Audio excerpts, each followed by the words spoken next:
Alors, Ba'ay Rava. Rava s'est posé la question. On tourne la page. Birkat alechem shel matzah. La bracha de Hamotzi qu'on fait sur la matzah le soir de Pessah. Ou birkat hayayin shel kiddush hayom. Et la bracha de Hagefen qu'on fait avant le kiddush.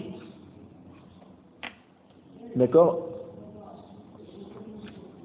C'est-à-dire, Mekadesh Israël, ouais. Mekadesh Israël via Zemanim. C'est la bracha du kiddush, d'accord?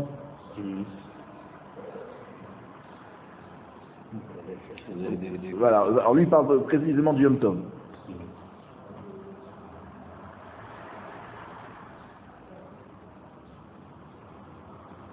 Mahou, quel est le dîme? C'est-à-dire, est-ce qu'on peut acquitter quelqu'un d'autre après que nous-mêmes on a déjà été acquittés? Parce que la bracha de Matzah, on dit aussi à l'achilat Matzah. Alors il dit comme ça. Kevan dechovahu, puisque la bracha du pain et du vin, c'est une obligation,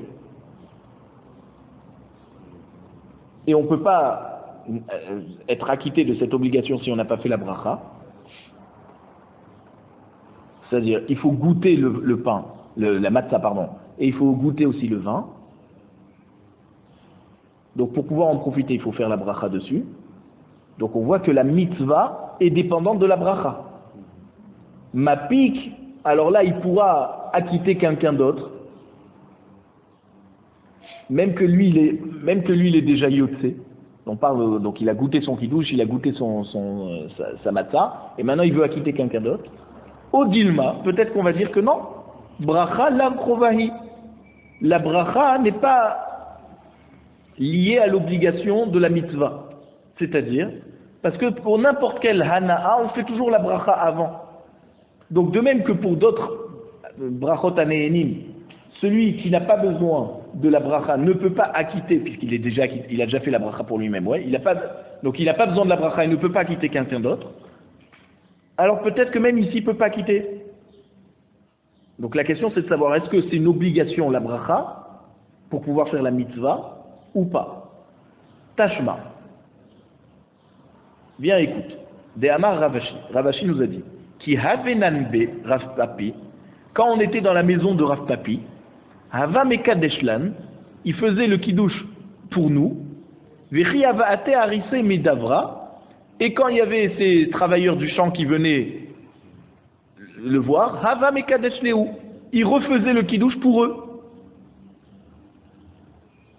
Donc de là on voit que même que quelqu'un qui est déjà yotzé de la bracha du kiddush, il a déjà fait pour lui-même, il peut la refaire pour acquitter quelqu'un d'autre du kiddush. Et c'est effectivement comme ça qu'on fait. Tanour à banane. Du midi. Oui, c'est pour le kiddush du midi.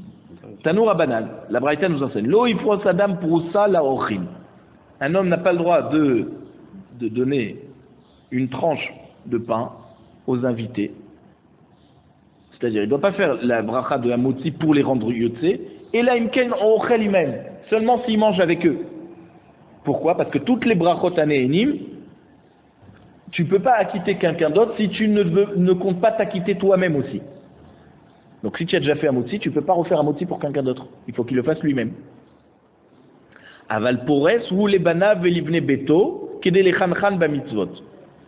Il peut recouper du pain et pour ses enfants et les gens de sa maison qui sont petits, qui ne savent pas faire la bracha, pour les entraîner au mitzvot. Ou behalel, et lorsqu'on dit le halel, d'accord, pendant les fêtes ou Rosh Chodesh, ou ba Megillah, pour lire la Megillah Purim, afal pi sheyatsa, même qu'il est déjà yotzé, motzi, il peut acquitter les autres en refaisant la même chose. Pourquoi? Parce que ça c'est des obligations. Et lorsque c'est des obligations, alors il peut acquitter quelqu'un d'autre, même que lui-même est déjà acquitté.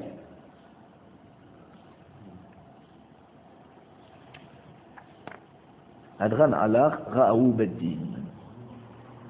Maintenant, donc dans le 4e Pérec, on va parler encore du shofar. D'accord, depuis qu'il n'y a plus le Beth Amikdash, il y a une takana de Rabbi Yochanan ben Zakkai qu'on va voir. Après, on va parler des brachot et des tfilot de Rosh Hashanah. Alors, la première Mishnah, donc, elle parle de Tkiat Shofar à Rosh Hashanah qui tombe Shabbat. Comment on fait? Yom Tov shel Rosh Hashanah shechal yot beShabbat. Donc, Rosh Hashanah qui tombe Shabbat. Bamikdash ayutokin, avalo bamdina. Dans le Bet Hamikdash, on sonnait le shofar, mais pas en dehors du Bet Hamikdash. Donc, ça veut dire même pas à Yerushalayim, ni dans les autres villes. Mishecharat Bet Hamikdash. Une fois que le Bet Hamikdash a été détruit, Hitkin Rabban Yochanan ben Zakkai, sheyu tokin bechol makom sheyesh bo beddin. Rabbi Yochanan ben Zakkai a fait une takana que lorsque Rosh Hashanah tombe Shabbat, eh ben on sonnera quand même le shofar dans une ville où il y a un beddin. Alors c'est pas n'importe quel beddin là-bas, c'est un petit Sanhedrin de 23 dayanim. Donc c'est pas n'importe où. Amar Rabbi Elazar nous dit Lo hitkin Rabban Yochanan ben Zakkai ela beyavne bilvad. La takana de Rabban Yochanan ben Zakkai n'est valable qu'à Yavne. Parce que là-bas, à Yavne, il y avait le grand Sanhedrin des 71 dayanim. Mais donc pas dans un petit Sanhedrin de 23 comme on voudrait penser. Comme Tanakama en fait. Donc il y a une marloquette entre Tanakama et Rabbi Elazar sur cette takana de Rabban Yochanan ben Zakkai. Si elle concerne même les petits Sanhedrin de 23 dayanim ou seulement à Yavne où il y avait le grand Sanhedrin. Amroulo, Chachamim, ils ont dit Rabbi Eliezer, c'est pas vrai. Echad Yavne ve Echad Kol Makom Sheyesh Bo Beddin. Soit Yavne, soit n'importe quel endroit où il y a un Beddin, donc même de 23 dayanim, on sonne le shofar pendant Shabbat. Ve Odzot. Et à part ça, Haïta Yerushalayim Yetera Yavne. Yerushalayim avait un avantage sur Yavne, c'est-à-dire Yerushalayim, lorsqu'elle était construite avec le Bet Hamikdash, était avantagée par rapport à Yavne, qui Yavne après le Bet Hamikdash, après la destruction du Bet Hamikdash. Chez Kol Aïr Sheiro Aveshoma'at Ukrova Vechola Lavo, Tok'in, n'importe quelle ville qui était autour de Yerushalayim et de laquelle on pouvait entendre les sonneries du Bet Hamikdash et qu'on pouvait marcher jusqu'à, d'accord, elle était à l'intérieur du Troum et donc on pouvait y aller de cette ville à Yerushalayim pendant Shabbat. Tok'in, on sonnait même là-bas dans ces villes lorsque Rosh Hashanah tombait Shabbat. Veillez Yavne, par contre Yavne, lo ayu tokin et la bebeddin bilvad. Yavne, même toutes les villes qui étaient autour de Yavne, elles ne sonnaient pas, c'est seulement au beddin de Yavne, ça veut dire même à l'intérieur de la ville de Yavne, on ne sonnait pas, seulement au beddin de Yavne, on sonnait le shofar. Mena Anemile, la Gemara veut savoir d'où on sait que ça veut dire que en dehors du Bet Hamikdash, on ne sonne pas le shofar pendant Shabbat. D'où on sait qu'on n'a pas le droit de sonner le shofar pendant Shabbat. Amar Rabbi Levi bar Lahma, Amar Rabbi Hama bar Hanina. Rabbi Levi bar Lahma, il nous dit au nom de Rabbi Hama bar Hanina, Katouve Hadomer, Shabbaton, Zichron, Teroua. Un pasouk dans Vaikra Kavgimet, pasouk Avdalet, il nous dit Bachodesh Hashevi Be'achad la Chodesh, Yelachem Shabbaton, Zichron Teroua Mikra Kodesh. Donc on voit de là qu'on ne sonne pas dans le shofar pendant Rosh Hashanah, seulement, donc lorsque ça tombe Shabbat, on mentionne les psukim du shofar. Vekatu vechadomer, et un autre pasouk dans Bamidbar Perekaftet pasouk Aleph qui nous dit Yom Teroua Yelachem, et que là-bas, on voit qu'il faut sonner le shofar. Et donc, comment on répond aux deux psukim? Un pasouk te dit c'est les psukim du shofar qu'il faut lire, et un autre pasouk te dit il faut sonner le shofar. Lo kashia, il n'y a pas de kushia. Chaque pasouk parle d'un cas différent. Kan beyom tov, quand on te dit zichron teroua, kan beyom tov shechal yot beshabbat, lorsque c'est yom tov qui tombe Shabbat, qu'on ne sonne pas le shofar. Simplement, on mentionne les psukim qui parlent du shofar. Kan beyom tov shechal yot bachol. Là, quand on dit Yom Teroua qu'il faut sonner le shofar, c'est Yom Tov qui tombe en semaine, que là, il faut effectivement sonner le shofar. Amarava, imi deroaitahi, ba migdash echitakinan. Si tu me dis que Minatora, on ne doit pas sonner le shofar lorsqu'il tombe Rosh Hashanah pendant Shabbat, alors comment dans le Bet Hamikdash on pouvait se permettre de sonner le shofar pendant Shabbat? Ve'od, encore une question. Halav melachai de terirkra les me'ote. La sonnerie du shofar, c'est pas une mélacha qu'on a besoin d'un pasouk qui vient nous l'exclure et nous l'interdire pendant Shabbat. D'Etana de Shmuel, parce qu'on a enseigné dans une braïta de Shmuel, qui nous dit Kol melechet avoda lo ta'asu. Là-bas dans Bamidbar Perekaftet pasouk Aleph, on nous dit dans ce même pasouk Kol melechet avoda lotas, on n'a pas le droit de faire un travail. Donc ça veut dire quoi? Ce que la Torah nous a interdit de faire pendant Shabbat et Yom Tov, c'est seulement des melachot. Yatsat kiyat shofar ou rediat tapat, shei chochma ve'ena melacha.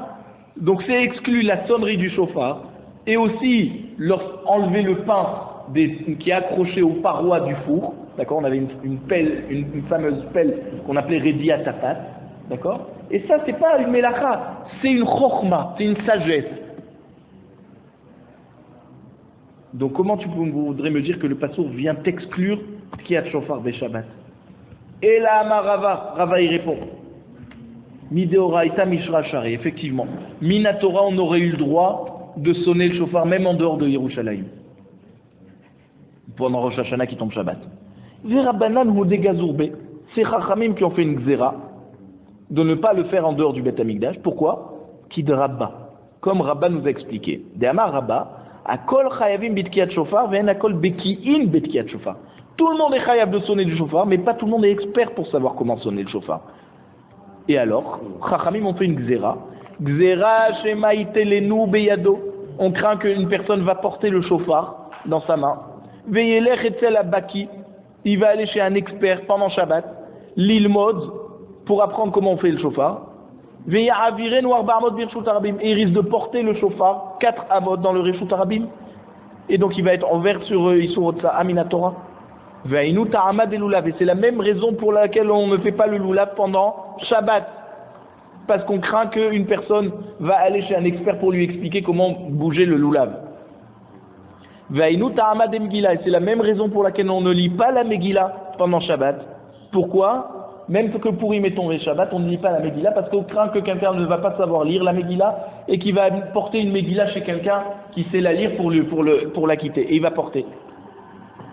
Donc c'est pas Minatora, c'est Midrabanan. Mishicha ben Tamikdash itkin Rabban Yochanan ben Zakkai. Alors on a dit qu'une fois que le Bet Hamikdash a été détruit, la Mishnah nous dit que Rabban Yochanan ben Zakkai il a fait une takana qu'on ne sonnait le shofar seulement dans un endroit où il y a un beddin. Tanu Rabbanan. Pas Mahat Ral Rosh Hashanah liot be Shabbat. Rabbanan nous enseigne dans une braïta qu'un jour Rosh Hashanah est tombé Shabbat. Ve'ayu kol he'arim mitkansin. Tous les gens des villes autour de Yavne se sont rassemblés dans le beddin de Yavne pour écouter le shofar, comme ils avaient l'habitude d'entendre à Yerushalayim. Amar lahem Rabbi Yochanan ben Zakkai ibn Betera. Rabbi Yochanan ben Zakkai il a dit aux Bnei Betera, c'est qui? C'était les Gdolé Ador, les grands de la génération. Il leur a dit comme ça.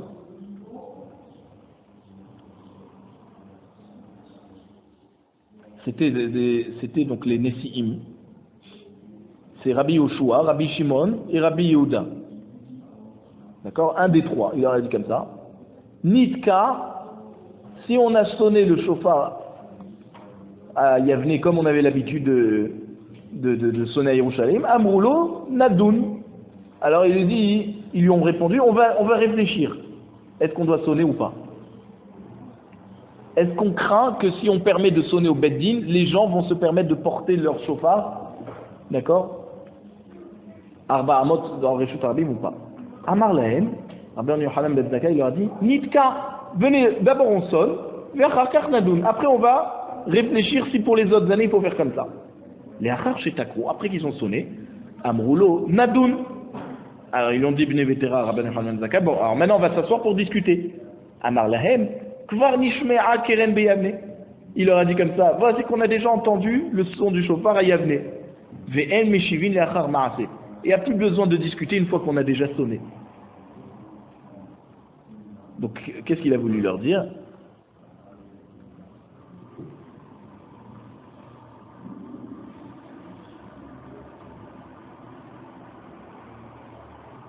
Donc, il a voulu leur dire que puisque maintenant on a déjà sonné, alors on ne peut plus discuter si il faut le faire à Yavne ou pas, parce que si on le fait à Yavne, peut-être que les gens vont se permettre de sortir. Donc lui, pour faire passer sa takana, il leur a dit d'abord sonner, après on verra. Après, une fois qu'ils ont sonné, on dit on peut plus discuter sur ce qu'on a fait, parce que sinon ça va être un zilzoul sur ce qu'on a déjà fait. Et ça voudrait dire qu'on s'est trompé dans la halakha. Amar Bielazar, Loïtkin Rabban Yochanan ben Zakkai, il a Yavne Bilvan. Amroulo Echad Yavne Vechad Kol Makom Sheyesh Bo Beddin. On a vu la barloquette dans notre Mishnah entre Chachamim et Rabbi Elazar. Si la takana de Rabbi Yochanan ben Zakkai, elle a marché que pour Yavne, parce que c'est là-bas que ça s'est passé, ou même pour un autre Beddin où il y a, ça veut dire une autre ville où il y aurait un petit Beddin, un petit Sanhedrin de 23 Dayanim. Amroulo Hainu Tanakama. C'est quoi alors Chachamim qu'ils ont dit à Rabbi Yochanan ben Zakkai? Ils ont voulu dire la chita de Tanakama. Ika binayu, non, il y a une différence. Bedina de Akraï. Lorsqu'il y a un Beddin qui s'est déplacé par hasard dans une ville, il habite pas là-bas, mais ce petit Sanhedrin est parti se déplacer dans une petite ville, par exemple, et qui s'est maintenant tombé Rosh Hashanah, on veut savoir puisque le Beddin est là, même qu'il n'est pas fixé dans cette ville, alors on peut sonner le chauffard pendant Shabbat ou pas. Alors d'après Tanakama, on aurait le droit. Et d'après Chachamim, on n'a pas le droit. Parce que c'est seulement dans un Beddin Kavua. Amroulo, Echad Yavne Vechad Kol Makom Sheyesh Beddin. Chachamim ont dit à Rabbi Elazar, soit à Yavne, soit dans n'importe quelle ville où il y a un petit Beddin, un petit Sanhedrin. Amar Ravuna. Ravuna, il nous dit comme ça.